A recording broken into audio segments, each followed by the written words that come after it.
Great, thank you, Norm. Every time I hear Norm speak, I always think, why couldn't everyone at AEI think the way he does? Don't hold your breath. Don't hold your breath. So this was a terrific set of comments, and now we want to move to your questions. So I think we're going to have cards coming up, and for those of you on Twitter, you can send them to the hashtag I mentioned, way forward. Is that right? Yeah. But Leo said that I get one question.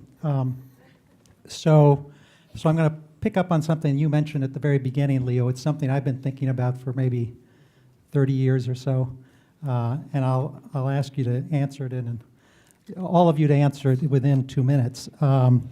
So you talked about A. Philip Randolph's dream of a multi-racial, class-based coalition, and pointed out that, in fact, we have the opposite now.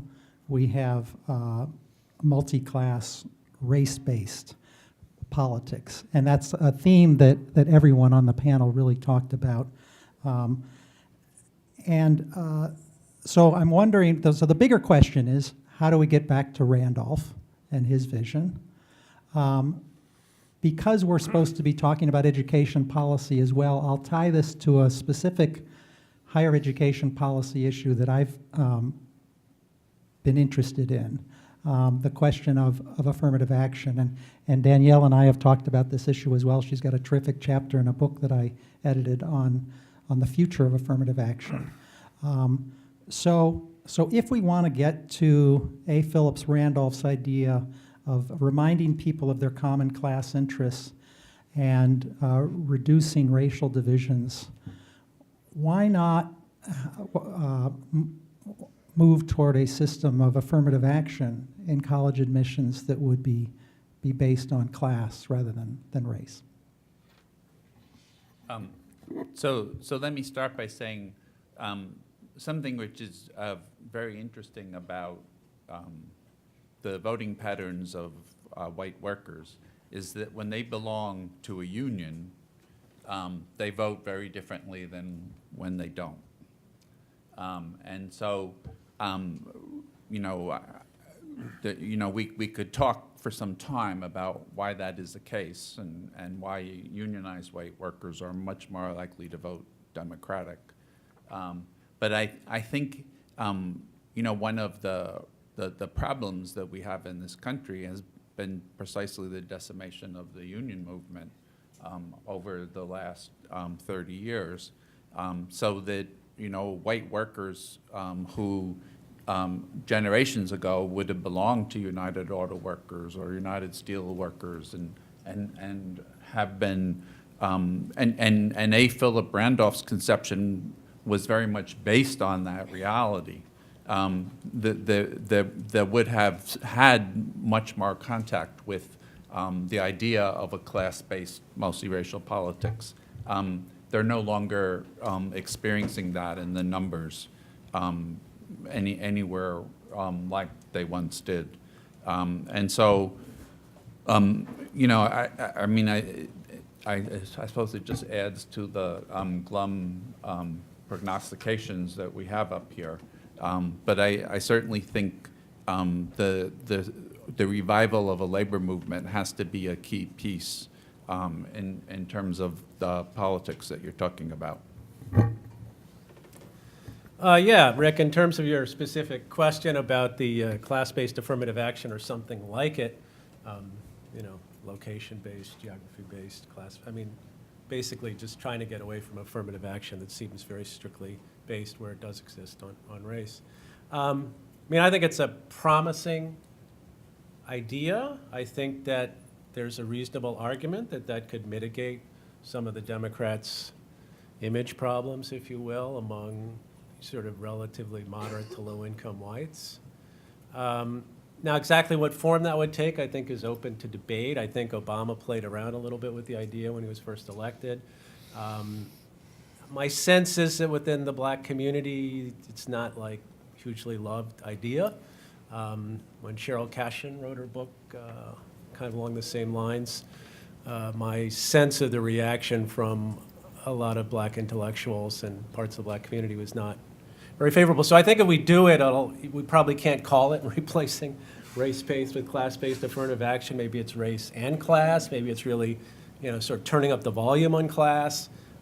Maybe the place idea is the better way. I mean, there's devils in the details, but I do think that moving in that direction could potentially be helpful. I mean, what people are really interested in is mobility, and a lot of the problems that white working class folks have with the Democratic Party today is they don't see it as an agent of their advancement and of their children's. And this would be a gesture in that direction, I think, which would be positive.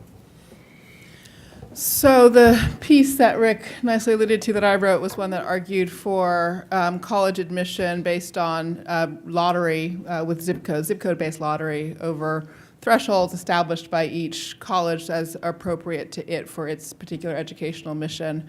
And I pursued that line because I do think of it as a way of combining a race and class element, that you would increase both racial or ethnic and socioeconomic diversity if you were to do something like that. So I put my cards on the table, and that's what I'm interested in, at least, and would advocate for. But I guess I would want to throw out another hard question for this issue of how one builds multiracial forms of solidarity in sort of class-based politics. And it has to do with a moment from the 2008 election, which I still find a little hard to know how to process or dissect. And that's the moment when, late in the Democratic primary, Hillary Clinton's campaign was clearly trying to reach out to the white working class voters. But the rhetorical methods they had for doing that were very racially charged. And on one level, I think that was just sort of the accident of, habits and so forth. I mean, sort of vocabularies and long practices of usage and that sort of thing. But so for me, there's a question, really, of precisely, it's kind of like this obverse of the affirmative action question. How do you target the specific needs of the white working class without necessarily triggering, an element of racial privilege via that targeting?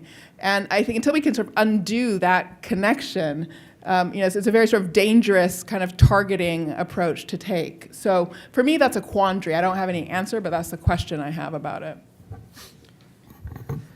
I don't have a lot to add. I think all of these things make sense. I think Rick's notion of moving towards class-based fits well, especially since we live in an era where Chief Justice Roberts' famous comment, the way to stop discriminating against race is to stop discriminating against race, has a powerful logic for an awful lot of people, even if it completely ignores the reality of the world that we live in. We're going to have to find some ways to move around that.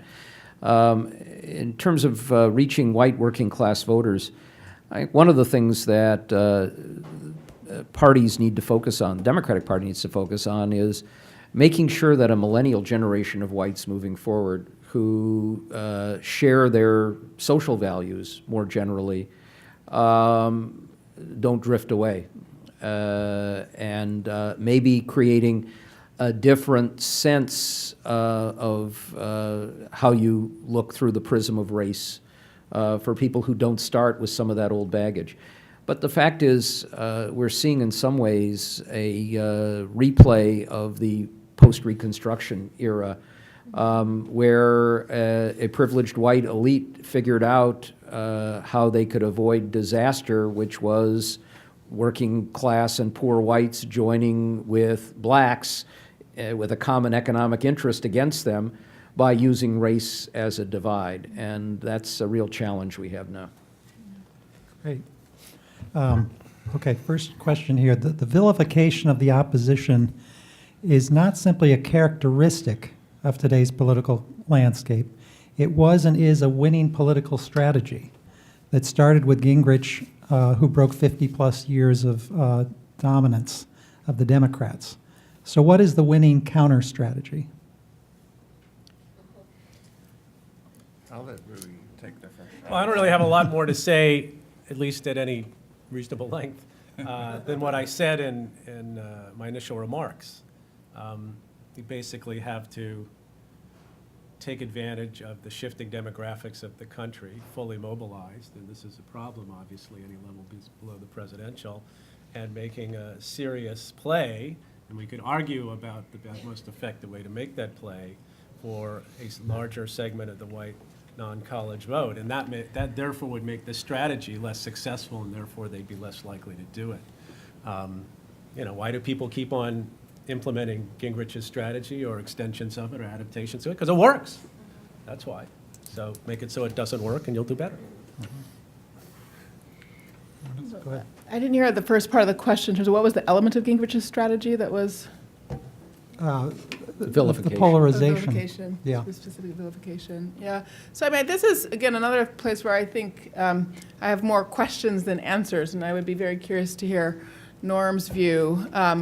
But as Norm has pointed out in other contexts as well as here, there has been a change in political culture, and a lot of that has had to do with media and the way in which it's amplified sort of ideological frameworks.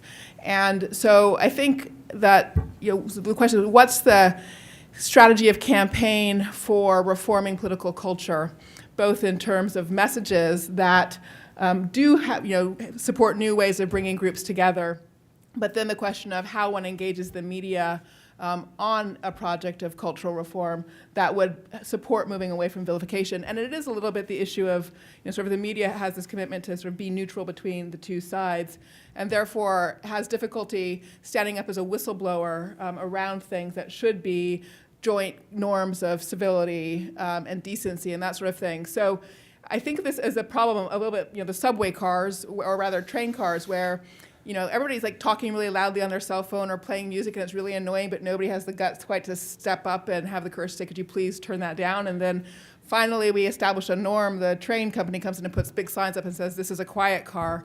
And somehow or other, that's the sort of move that we need collectively, but we haven't solved the collective action problem to reestablish a norm for ourselves. So just a few reflections. First, it's certainly the case that Newt, for understandable reasons, really had an approach that made tribalism a central part of it and vilification, and it worked. And it was 40 consecutive years of Democratic majorities, and he had to nationalize the election process and create a revulsion against the status quo to make that work, and it's unleashed a lot of what has happened. That's more than that. It's also that, for a variety of reasons, the way in which the Voting Rights Act was used in the South with this marriage between the Republican Party and a lot of African Americans to create majority-minority districts basically took almost all of the minorities out of Republican districts. And I remember having a conversation years ago with Bob Livingston, a very conservative Republican from Louisiana, who said to me, when I was in the House, I had about 15 to 20% African Americans in my district. And I could win without them, but I paid attention to them because, one, I had a fiduciary responsibility. They were my constituents. And two, I didn't want to piss them off so much that they would turn out in droves against me and embarrass me. So he was sensitive to some of their concerns, and the rhetoric that he used was sensitive. Now that district has a trace element. And so you've got members, lots of them, who have no interest in reaching out, in listening, in paying any attention, and the rhetoric changes very substantially. So finding ways to create more heterogeneity can make a difference. You can also change incentives so that voting against things, politicians are going to look at it and say, maybe that's not going to work quite so well. And I think the failure of the Obama administration in its first 2 years, the failure of the president, was in believing that you pass these things, even if they pass ugly and they pass on a partisan basis, and the results will speak for themselves. And the results never speak for themselves. It's how you frame an agenda and how people see it. Just one example. A couple of years ago, my wife and I were driving in Glacier National Park, and there was a big sign that said, this road, this cabin, and this amphitheater paid for by the American Recovery and Reinvestment Act. And my wife turned to me and said, that was the stimulus, right? I said, yeah. She said, well, how many people in this park do you think know that that was the stimulus? I said, right now, 2. And it used to be And, one. yeah. If you look at that and the way in which all of the actions taken to get us out of this horrific hole that could easily have led to a global depression of unprecedented proportions, the failure to frame that agenda made a difference. And it meant that there was no incentive for any future votes for people to even think twice. You do that and you change the electorates so that some of Republicans who might have voted against a debt ceiling debacle, fearing that if they put their heads up over the foxholes and voted for a compromise, there would be a $3 million target on their backs from the Club for Growth. If you have an open primary with preference voting, they got a little more armor of protection against that. There are ways of working it in a different fashion that doesn't mean you simply have to fight fire with fire. Great. How do you see education policy capitalizing on the populist currents in current political thought? Danielle, I think we're getting at that issue, maybe through some more civics education for democracy. But what do you all think of this question? Well, I mean, I would say there are 2 different issues. So I was trying to point to a space where I think it would be good for people to get smart about the politics of it, namely the state level educational issue and drawing on the sort of resources of the state constitution. Norm rightly pointed out that at the state level you have lots of the radical issues in politics. Think of Oklahoma and what they're trying to do with regard to the AP history courses. So I don't mean to suggest that populist elements in themselves are obviously an opportunity, but rather that there's important political work to be done to figure out how to sort of intervene in the conversations that are happening at the state level.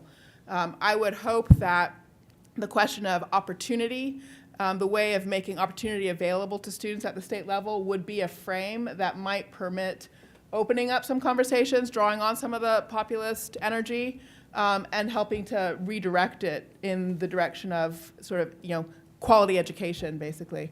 But I think it's also, that's work, it has to be done state by state, and the local conditions are so variable. And so I think that's the challenge, is that the politics of education has been so focused at the federal level that I'm not sure, how well educated we are. I mean, actually, that's, Leo, you could probably refute me on this, but sort of at the state level, the dynamics in particular states, and I think sort of the strategies probably need to differ from state to state according to the political conditions. I don't know that populism is the right term here, because certainly for those of us who studied American history, populism takes many different forms. Yeah. And I think, recently it's been treated as synonymous with having, more of a focus on economic inequality, which may be the thrust of the question. But I think the fact that there is populism, I think Tea Party is a populism of the far right. That there is populism, and the way that it plays out in education debates makes it really hard to accomplish some of the things that Danielle was talking about in terms of the civic purposes of education. So one of the little noticed aspects of ESEA reauthorization is that it calls for standards in English language arts, mathematics, and science. Stop, period. There's no mention of social studies or civics. States are not asked to have social studies or civic standards. And the origin of this is that in putting together the Common Core, the thinking was that the debates over the content of American history, which tend to be rather passionate debates, precisely because I think what's at stake is the meaning of America and the meaning of American citizenship, that those are so difficult that we will leave it to the end. And when they managed to get themselves stumbled over English language arts and mathematics, they just decided that the social studies and civic standards which have been produced would not become part of the Common Core. And so thinking in terms of the Common Core, therefore, we don't include social studies and civics as a set of standards. And when you think about the fundamental purpose of public education, in terms of education into democratic citizenship. And when you think about it in the context of all of what we've been discussing today, I think that is an incredible absence at the heart of our national education law that has to be addressed. May I put one more footnote on that, if that's all right?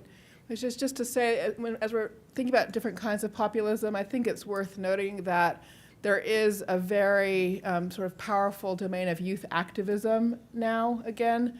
And in fact, sociologists who measure rates of social protest and social activism and so forth have now considered the current time that we're living in to be equivalent to the late 1960s, just in terms of the volume of social protest.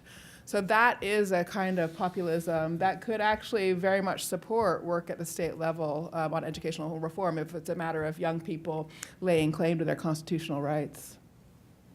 Right. Here's a question which has to do with state activism in a particular state in North Carolina. So many of you know Reverend Barber there has been participating in a series of Moral Monday programs. And he says that he's achieved some cross-racial solidarity on this issue. I've written a lot about Wake County, North Carolina, and the Raleigh area, and he was instrumental in turning back a Tea Party effort to resegregate the schools there. So the question is morality a breakthrough strategy to make the system work again? And I guess that begs the question how you would define this, this new form of reframing of morality. We got the big questions here today. One thing that really intrigues me, I'm going to be really so interested when Pope Francis comes to Washington and addresses Congress.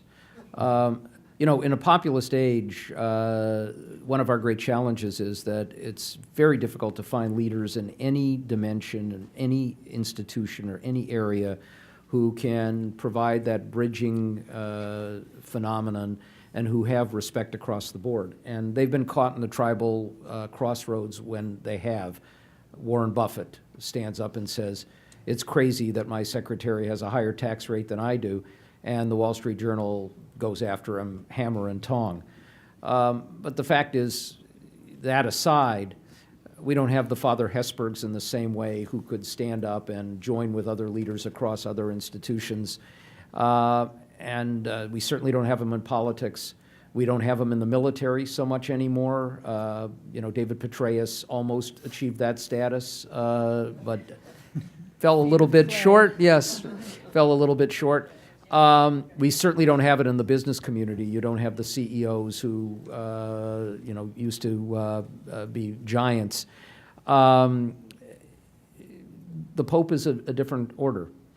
And he is clearly a transformational figure, however long he's around. And maybe he can raise some of these moral issues, including helping the poor, dealing with inequality, and a whole lot of others, and put them on a different plane. Maybe that will make a difference. Beyond that, you know, just looking at North Carolina, maybe you do have some cross-racial coalition, but it's frankly a coalition of the research triangle liberal whites joining with minorities, and it's not clear how much of not clear that they're having an impact on policy in a state that's dominated by big money radical conservatives. Okay, good. Why doesn't the Democratic Party see building the labor movement as the best way to offset the Tea Party? Building a political machine and the current debate over trade policy seems like an example of where this might work. Yeah. Well, I think that the Democratic Party does rely on the labor movement to, you know, out of proportion to their actual numbers. I mean, clearly an important part of the Democratic vote, or Democratic mobilization, of Democratic money and resources. The problem is there's not enough of them. So, Democrats have waffled for a long time about whether they want to put a lot of emphasis on some kind of reforms or some kind of strategy that would produce more union members ultimately. And, the fate of EFCA wasn't a testament to their level of commitment, I guess I'd just say. But I think part of the reason why they're loath to commit to it is because I think the perception is that the labor movement is in deep trouble and is showing no signs of getting any bigger. So it's a little bit, do we want to spend our money or our resource, our political capital on something that's basically not happening? So I don't know, it's a little bit of a chicken and the egg problem. The labor movement started being more successful and growing some. I think, there'd be more of a commitment to helping it grow. But the only way it can, grow is if, the Democrats and institutional changes help them grow. I don't know. It's a problem. But I don't see the way things are today as being grossly out of proportion to the actual strength of the labor movement. I think the problem is how do you make the labor movement stronger? So, Leo. No, go ahead. So I would want to return again to the question of youth and their political engagement, where I think the shape of the political landscape is changing a lot, and the youth experience is more oriented towards participatory forms of engagement as opposed to top-down, highly institutionalized forms of politics. And so the significance of this is that although the Tea Party now is sort of supported by the Koch brothers and things like that, I mean, it really did start as a grassroots effort. It really is a populist effort in that regard. And I think in some sense, there are grassroots efforts on the left side of the political spectrum as well. Obviously, we've seen that recently with the movement against police violence, but the people who are working against police violence are working in allegiance and solidarity with people working on immigration rights, and also with people working on gay rights and marriage equality. So there are sort of cross-issue forms of alliance and solidarity that are emerging. And to some extent, I think for me, I would put the question a little bit differently. Where does grassroots labor activity fit into that? And then how can the Democratic Party connect itself to that participatory politics work that people are doing at the grassroots level? But I think any sort of top-down party-driven effort won't have the political energy that's necessary to compete with what's happened on the right with sort of consolidation of the grassroots in the party structure. I think it's a mistake in some respects to think of the Democratic Party as a kind of classical political party with a unified political set of principles. For all of what we've been talking about polarization, there certainly on the questions of unions, there are two souls in the Democratic Party. There are leading Democratic, elected officials and others who understand quite clearly the importance of labor unions for dealing with question of economic inequality, and that's a coalition which is broad enough to include Larry Summers.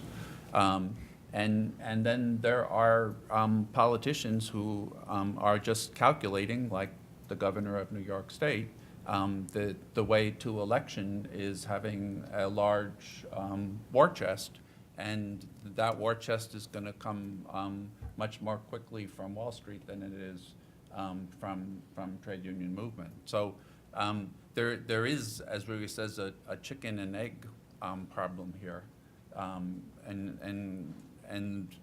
that is at least a panel in and of itself. How one thinks of. We did a whole conference earlier in the year how one revives the labor movement and how one to do it. But I wouldn't assume that there's a single kind of Democratic Party stance here. Let me just add, organized labor is in deep trouble. It's happening at the state level. If you look at Wisconsin now, what Scott Walker managed to do is having a devastating effect. The number of union members has declined dramatically, and if you think that other governors aren't noticing that, you're mistaken. And of course, the fact is the vast majority of our governors are elected in off years, and that means Republicans have a built-in significant advantage there. They have it with the state legislatures. They are doing this, and Walker did it much more because he saw it as undermining the Democratic Party's base. It cuts out money and organizational capacity, and that's not going away anytime soon. Now, I do think, a lot of what's happened, of course, too, is that an awful lot of people who were union members just simply weren't aware of what unions had done to put them in the position that they were in, and some years from now, they'll recognize it perhaps with regret. And if I had to make a forecast, my forecast is that 10 or 15 years from now, we're going to see a renewal of the labor movement in a way that we had in the 1940s and 1950s, that you're going to have people who are suddenly realizing that certain fundamental things they're not managing to achieve because they are divided and they're conquered in all of this. But in the meantime, a Democratic Party that turned back to labor as its main force would be a very weakened Democratic Party. That's just the brutal reality of it. Danielle, can I follow up on something you said? We've got all these other liberal groups who are concerned about issues that probably many of us in this room care about, and see labor as not fitting in. They don't quite understand the relationship. The labor lawyer Tom Gagan from Chicago says, all the civil rights groups, women's groups, groups fighting for gay rights, they understand each other's causes, but they don't necessarily understand labor. How do you think that labor can fit into that?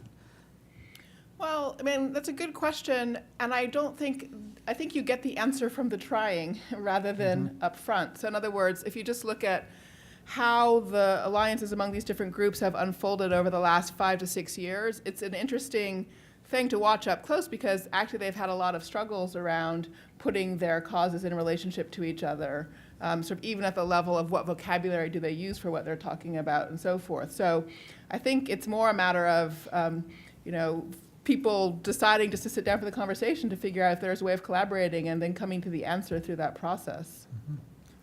I would just add, Rick, that I think it's important to note, for example, that that many unions, including AFT, SEIU, have made it a point of very much aligning with and working with the Black Lives Matters movement around these issues of racial justice. And so I think it's and not without some internal debate with inside the unions that had to be addressed.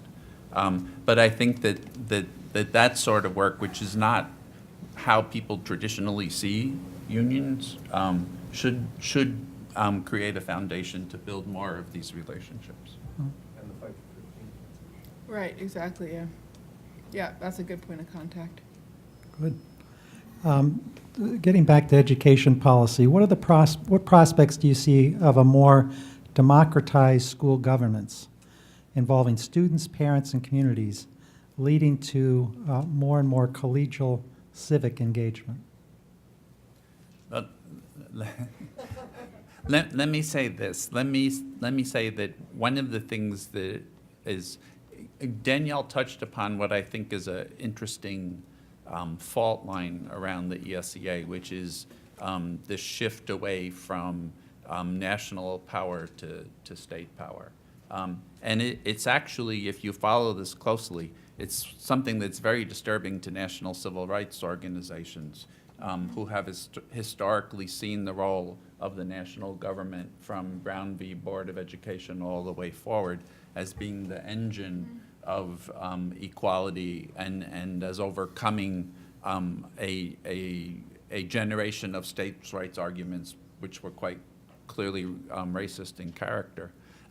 But there's another kind of reality here which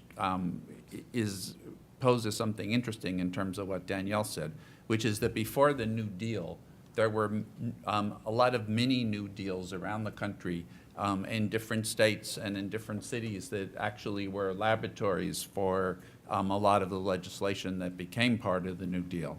And so there is the possibility in this move to the states for states like California or states like New Hampshire who are biting at the bit to do some interesting and progressive things in education, there is a possibility this may create some space for them to be able to do that. Will that somehow work all of its way down to democracy at the school level? I think it could well create more space for those sort of things to happen. Well, okay. Next question. How can we, this is a little more on the pessimistic side. How can we compromise with a tribe who does not believe in public service for the common good? Seems to be a non-starter. So why do you try? Well, I don't know that you can. I mean, this is the dilemma. I said before that teachers unions have in the past endorsed Republicans like LaGuardia and Javits. We could run through a much longer list. The dilemma for teacher unions today is find a Republican who is supportive of public education and recognizes a role for unions, and that becomes a very difficult sort of task. And from the point of view of teachers union, quite frankly, having those Republicans was a way of keeping the Democratic Party honest on these issues. So the Democratic Party is in a position where it knows that teacher unions and supporters of public education don't have another place to go, and that enters into their political calculations. But I don't think compromise for itself is a virtue here. I do think there are certain sorts of core values that are important to democracy, and some of that is common good, some of that is public service and public institutions, and I think we have to hold true to those core values. Yeah, well, not only that, if you try to compromise with people, political forces that aren't really interested in compromising at all, it just doesn't work. I mean, look at Obama's strategy after the 2010 election. It was like, I'm extending the paw of friendship. Let's do a, grand compromise. Let's do this, let's do that. And it was a political and policy disaster. It did no good whatsoever. I mean, it's like therapists say people don't change until they're ready to change. In politics, people don't compromise until they're ready to compromise. And if you try to make it happen when it's not there, you're just like screwing yourself, basically. And I think the record testifies to that pretty eloquently. So I would put the problem slightly differently, which is that I would not say that the issue is that people aren't willing to compromise for the public good. I say that the issue is people have such different conceptions of the public good that there's no room for compromise. So the folks on the right who are states' rights radicals, and yes, I do think there is a flavor of it being the old states' rights. So I'm trying to take advantage of a moment, but not necessarily endorsing it. But that's a conception of the public good. It's a conception of small government as public good. It's a sort of fundamentally libertarian conception. And on the other side, there's a conception of the public good that's far more built around ideas of equity and equality and so forth. So from my point of view, one of the most important things that we all need to do is to rebuild a vocabulary for talking about our politics that actually combines equality and liberty, that shows these as ideals that are mutually reinforcing of each other. And in my sort of effort to think about this in a more tactical fashion, the thing I would want to do would be to sort of try to identify how do you highlight and limit the people who are so committed to liberty that they are just sort of chucking equality out the window? Is there a way to marginalize that position and to rebuild space for work on combining liberty and equality? But for me, the problem is, again, not that people don't know how to compromise, aren't willing to compromise, but just that the conceptions of the public good are so very, very different. So let me take a somewhat different tack, and this may be the end of our discussion as we approach 2. First, there are going to be times when you have to compromise because the alternative is nothing happens and that nothing may be worse. And it's one thing if you have robust majorities in both houses of Congress and enough to overcome filibusters, and you pay a price if you do it with one party alone, but you can do things. But there are other times when it isn't going to work that way. Now, one way in which you can do it is to try to use your outside levers enough that you can shift the discussion and the agenda so that they're forced to do something instead of benefiting from doing nothing. A second is you can try and find other allies out there who may have more of an ability to put leverage on the forces you don't want to compromise with. Sadly, there are very few of those, and they're not as powerful as they used to be. But we know that the big business community has an enormously strong interest in education infrastructure that works and a workforce that will fit its needs. And one of the great tragedies, I think, of the last 10 or 15 years is that Bill Donahue has taken the Chamber of Commerce and turned it into effectively a wholly owned subsidiary of the Republican Party, but then has stood by and watched helplessly as all the people that they've gotten elected have undermined their agenda. Infrastructure, which is critical to the advancement of business. And today, you know, you talk about radical forces. The House is going to vote to cut Amtrak by several $100 million. Perfect day for that, isn't it? And education. But presumably there are some allies out there that one can work with. And then there's another element of this too, which is that there are a lot of issues that are critically important, but that are below the radar of the activist groups. And there you can accomplish some things. You know, one example is maybe they're not going to do President Obama's proposal for 2 years of community college free. I personally think it needs a lot of work anyhow. You really do have to build in an incentive that people have to graduate because otherwise we're back to the same notion of both college administrators and student loan groups manipulating this process to get wealthy and leave kids out with debt and nothing to come of it. But there are ways of doing that, and you can build a consensus around that. We have apprenticeship programs out there that are terrific in terms of teaching trades that can give people high-quality jobs down the road. And that includes in states like South Carolina, which is not exactly a hotbed of Democrats or liberalism, where you may be able to find some ways of doing things that aren't going to create a political penalty for those actions. And that may be true in a number of other areas of education. Going for big blockbuster bills may not be a strategy of the future. Going for little pieces here and there may work much better. Okay, great. Well, that's a very positive note on which to end, Norm, so thank you for providing that, and thank you to all the panelists for really giving us a lot to think about today.